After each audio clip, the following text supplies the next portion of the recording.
अपना काम बनता, भाड़ में जाए जनता, सरकार के ऐसी की तैसी खराब है। नेता अपना पैसा खर्च करके इलेक्शन लड़ता अपने भले के लिए, जनता को लिटाता है चारपाइयों पर टूट हुई, और उसका कोई विकास नहीं, कोई अधिकारी जाता नहीं, उसके ऊपर दबाव नहीं।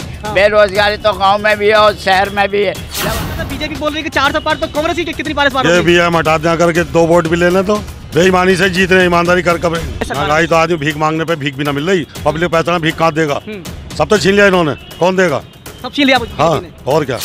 मनमोहन सिंह के आप टाइम में देखिए कि पूरी दुनिया की अर्थव्यवस्था डाउन पड़ी हुई थी, मगर एक हिंदुस्तान था जिसकी अर्थव्यवस्था उस बंदे ने डाउन नहीं होने दी। तो मनमोहन सिंह की नीतियाँ थी, इनके पास कोई नीति का कोई नहीं है। जिस तरह से भारत जोड़ो न्याय यात्रा हर स्टेट में, हर डिस्ट्रिक्ट में जा रही है और जन सैलाब उमड़ पड़ता है, तो क्या संदेश देना चाहती है भारत में जोड़ो यात्रा? ये इससे संदेश ये है कि काफ़ी अच्छा लग रहा है महसूस, और राहुल के साथ बहुत पब्लिक है और अच्छा करेंगे इंशाल्लाह आगे भी। और क्या तो क्या नाम रहा आपका? आप जाइए बाबू संडी। तो क्या लगता है कि इस बार कांग्रेस आने वाली है? बढ़िया, खूब आगे, डट के आगे, बहुत बढ़िया काम हो रहा है। अच्छा काम हो रहा है। कांग्रेस आनी भी चाहिए। हाँ, कांग्रेस आनी चाहिए वैसे इस बार। हाँ, आनी चाहिए पक्का। तो जिस तरह से बीजेपी बोल रही है कि 400 पार, तो कांग्रेस की कितनी पार इस बार? ये भी है, हटा दिया करके 2 वोट भी ले लें तो हटा के देगा पहले। बेईमानी से जीत रहे, ईमानदारी कर कब अब क्या गए? अब तो कांग्रेस ही आ गई। कांग्रेस पक्का इस बार आ रही है। पक्का आ गई, हमने कह दी पक्का आ गई, झटका आ गई। जाओ देख लियो। थोड़ा हम बात करते हैं महंगाई पे, तो महंगाई किस चरण सीमा पर है? महंगाई तो आदमी भीख मांगने पे भीख भी ना मिल रही, पब्लिक पैसा भीख कहाँ देगा? सब तो छीन लिया इन्होंने, कौन देगा? सब छीन लिया। हाँ, और क्या, कौन क्या छीना है? आप तो कहते दुनिया की गाड़ीबाजी सब काम ठप कर दिया। फकीरों को 2 रुपये मांगने वाला है, वो मिलते ही ना उसे। बहुत परेशान हो गई पब्लिक, चाने परेशान है हर आदमी। अच्छा। हाँ, सब कारोबार ठप हो गए। कौन सा कारोबार है उठाओ बताओ? बीजेपी सरकार में एक भी ना, कोई भी कारोबार ना। सरकार बदलेगी तो कारोबार आपका अच्छा चलेगा? बढ़िया चलेगा, सब सरकारों में बढ़िया चला, इसमें डूबे। इसके बाद न डूबता आदमी, सबका काम है, जो काम जो कर रहा बढ़िया कर रहा। बाकी इसमें जो है, इसमें ये लूट खसोट।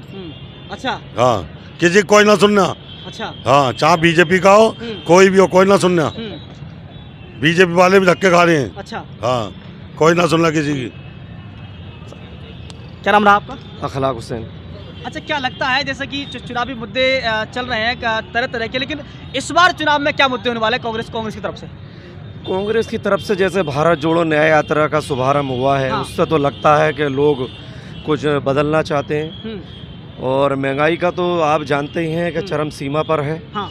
जितनी महंगाई शायद अब इस समय जो लोग पीड़ित हैं, बेरोजगार हैं, पढ़े लिखे बेरोजगार हैं, ऐसे ही घूम रहे हैं, रोजगार नहीं मिलता है। महंगाई आप देख रहे हैं किस तरह से सारे बिजनेस जो है, जीएसटी से, नोटबंदी से, इसका इफेक्ट तो लगभग पड़ा ही है और पड़ रहा है बराबर। तो लोग चाहते हैं, लोग बहुत ज़्यादा पीड़ित है, कारोबार नहीं है, कुछ नहीं है, हर चीज़ इतनी महंगी होती जा रही है, डीजल, पेट्रोल, किसानों की आय बहुत कम होती जा रही है। तो इससे ये लगता है कि लोग भारत जोड़ो न्याय यात्रा से राहुल जी को सुनना चाहते हैं और जोड़ रहे हैं लोग। अब आगे देखते हैं क्या होता है। अच्छा, आपको क्या लगता है कि इस बार जो चुनावी मुद्दा रहेगा, तो क्या सिर्फ बेरोजगारी और महंगाई पर रहेगा या फिर किसी और पर मुद्दा रहेगा? बेरोजगारी पर रहेगा। हाँ। महंगाई पर रहेगा। आप देखिए कि 50 लाख बच्चा धंधे पे बैठा हुआ है। 18 पेपर यूपी में लीक हो चुके हैं। आप रोजगार दे नहीं पा रहे पब्लिक को, स्टूडेंट खाली है, उनके ओवर एज होते चले जा रहे हैं। ठीक है, शिक्षा एजुकेशन विभाग के अंदर आप नौकरी नहीं निकाल रहे। अभी पुलिस में इन्होंने नौकरी निकाली थी, उसका पेपर लीक हो गया। आज 50 लाख बच्चा धंधे पे बैठा हुआ है। तो बताइए, इस तरीके से बेरोजगारी बढ़ती चली जा रही है। कारोबार वो ठप पड़े हुए हैं। आप मुरादाबाद पूरा इंडस्ट्रियल हब है ये मुरादाबाद, आज आप देखिए सारा कारोबार बैठा पड़ा हुआ है, बिल्कुल ठप पड़ा हुआ है। तो इस तरीके से कोई इनकी नीति नहीं है। चाहे कोई इकनॉमी बजट ये पास नहीं कर पाते, इकनॉमी आप देखिए कोई इनका मंत्री है वो इकनॉमी में वो बात नहीं कर पाता।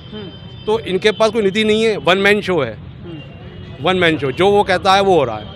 तो इस तरीके से तो कोई देश आगे नहीं बढ़ सकता। मनमोहन सिंह के आप टाइम में देखिए कि पूरी दुनिया की अर्थव्यवस्था डाउन पड़ी हुई थी, मगर एक हिंदुस्तान था जिसकी अर्थव्यवस्था उस बंदे ने डाउन नहीं होने दी। तो मनमोहन सिंह की नीतियाँ थी, इनके पास कोई नीति का कोई वही नहीं है। क्या आपको लगता है अगर सरकार बदली तो पासा वैसे पलटेगा इस बार दोबारा? हाँ साहब, अब अगर बैलेट से चुनाव हो जाए, बैलेट से चुनाव हो जाए तो जो मोदी जो कह रहे हैं ना, मोदी जी 400 पार, तो वो कांग्रेस 400 पार कर जाएगी अगर बैलेट से हो जाएगा। अच्छा। और अगर ईवीएम से चुनाव होता है तो ये 400 पार भी हो सकते हैं, 500 पार भी हो सकते हैं और अजी 600 पार भी हो सकते हैं ये। अच्छा, तो आपका ऐसा राय है कि ईवीएम कब्जे में है मोदी जी? ईवीएम कब्जे में पूरी तरीके से। आप मध्य प्रदेश तो मान्यता है। हाँ। क्या इतनी उम्र हो गई पहले ये सांप्रदायिकता क्या, ये पैसे की दौड़ नहीं थी जितनी अब है। हाँ। जो है ना नेता अपना पैसा खर्च करके इलेक्शन लड़ता अपने भले के लिए। हाँ। जनता को लिटाता है चारपाइयों पर टूट हुई, और उसका कोई विकास नहीं, कोई अधिकारी जाता नहीं, उसके ऊपर दबाव नहीं। हाँ। बेरोजगारी तो गांव में भी है और शहर में भी है। हाँ। जब आधा अधिकारी को प्रशासन देता पैसा प्रशासन को, हाँ। तो शाह प्रशासन क्या क्या अधिकारियों को रुकवाएगा, अपना काम बनता, भाड़ में जाए जनता। सरकार के ऐसी की तैसी खराब है। अच्छा, तो आपका सारा ये है कि बीजेपी साफ होनी चाहिए इस बार 2024 में? मैं इस बारे में नहीं कह सकता। हाँ। जो सरकार चलाएगा गरीबों की रेखा कुछ संभाल कर चलेगा, वही सरकार बनाएगा। सर, क्या नाम रहा आपका वैसे? मेरा नाम मोहम्मद इमरान है।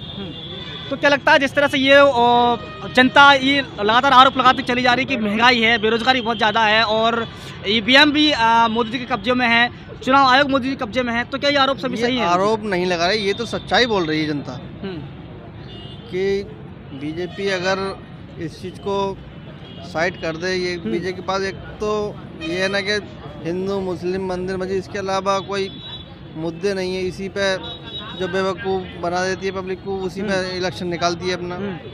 अगर ये बीजेपी चुनाव आयोग और मीडिया को अपने अंडर में लिए हुए, इसी वजह से इलेक्शन बना लेती है अपना। अगर बीजेपी अपने आप में मजबूत है, बैलेट पेपर से करा के दे, बैलेट पेपर से इलेक्शन कराए, अपने आप में अगर मजबूत मानती है बीजेपी अपने आप को।